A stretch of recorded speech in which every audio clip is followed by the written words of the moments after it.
The world of organized crime is in a perpetual state of evolution, and those who hold the most powerful positions inside criminal organizations are no exception.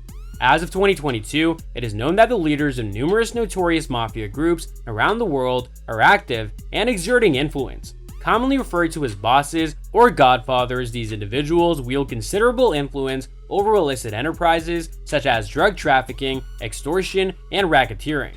Hello everyone, and welcome to another video. Today we'll be looking at current mafia bosses in 2022. All 10 active families and bosses. Yeah, you heard it right. Genovese family.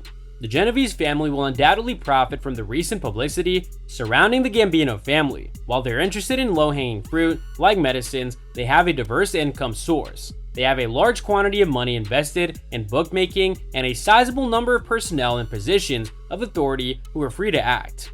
Since Chin Gigante, no formal leader has existed. In 2018, Chin's son, Vincent Esposito, and several other Genovese members were charged with racketeering and extortion, restoring the Gigante name. Colombo family.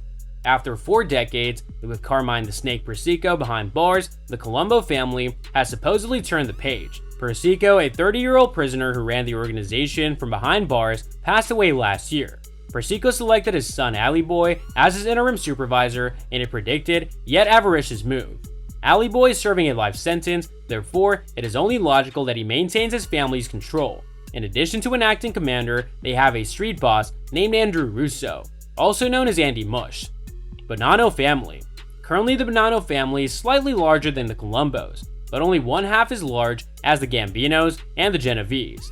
Michael Mancuso, their current employer, is a convicted murderer who served 10 years for murdering his own wife in 1984. In 2006, he pled guilty to a mob-related murder and received 15 years in prison. His release occurred on March 12, 2019. The Bonanno family has traditionally enjoyed a tight relationship with the Gambinos, which continues to exist today. In a November 2017 FBI investigation, several Bonanno and Gambino members were indicted with drug trafficking and loan sharking. Lucchese family. Almost a century ago, the Lucchese crime family was established and continues to operate. They have endured more than their fair share of defeats, yet have persevered due to their ability to operate predominantly in the shadows. Historically, the Gambinos and Genovese families have garnered significantly greater FBI attention over the years. However, the Luccheses are feeling the heat as of late. Since 2017, more than 30 of their members and associates have been arrested in federal sting operations. John Panizzi, a former soldier turned government witness, presented an update on the current structure and power struggle in May of 2019. The outfit. Despite being the lone mafia family in Chicago, the outfit is arguably as powerful as any of New York's 5 families. Their history dates back to Al Capone and the era of bootlegging. Their leadership has been exceptional over the years, especially under their longtime leader, Tony Accardo. They have also been a continuous presence in Las Vegas, where they have amassed considerable money. As with every other family, the outfit has experienced defections and a reduction in its ranks. Their most recent setback was the family secrets trial, in which 3 of their leaders were sentenced to life in jail. Bruno family. In honor of the late Don Angelo Bruno, the Philadelphia mob is typically referred to as the Bruno family. During the late 1960s and 1970s, the Gentle Don ruled Philadelphia. The Bruno period was affluent and quiet, but all would soon change. Much of Philadelphia's mafia business has been played out in public over the years. Bruno was shot and killed in 1980. The following year, his replacement, Phil the Chicken Man Testa, was blown up. Then, the maniac Little Nicky Scarfo took control and murdered more than a dozen individuals. The Patriarca family. Boston's organized crime has always been structurally distinct from those of New York and Chicago. In Boston, the Irish influence on the landscape is greater than in most other cities. The genuine mafia is the Patriarca family, which is headquartered in Providence, Rhode Island. They have been active for nearly a century, with their greatest years being during Raymond Patriarca Sr.'s tenure as leader. Before his death in 1984, Patriarca Sr. promoted his son, Raymond Jr., to supervise. Jr. was either forced to retire or resigned because he was a lousy manager. The Cavalcante family. On the opposite side of the Hudson River from the 5 families is the New Jersey-based De Cavalcante family. They are well connected and maintain working links with the Patriarca family in New England and New York. In the 1960s, under the direction of Sam the Plumber de Cavalcante, the family was granted a position on the commission. During the 30 years of Sam the Plumber, the family's size and income multiplied by 2.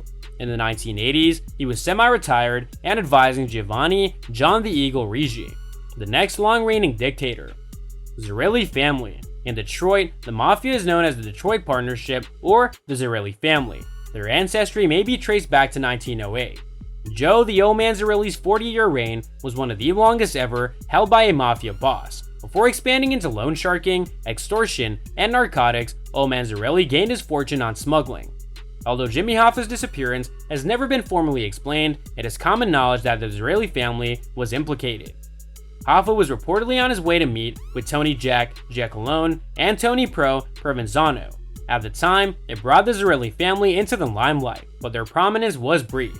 Magaddino family. Stefano Magaddino, a member of the Mafia Commission, is the ancestor of the Buffalo crime family, which dates back to the 1920s. They conduct business in Buffalo, Rochester, Utica, Syracuse, Pennsylvania, and even Canada.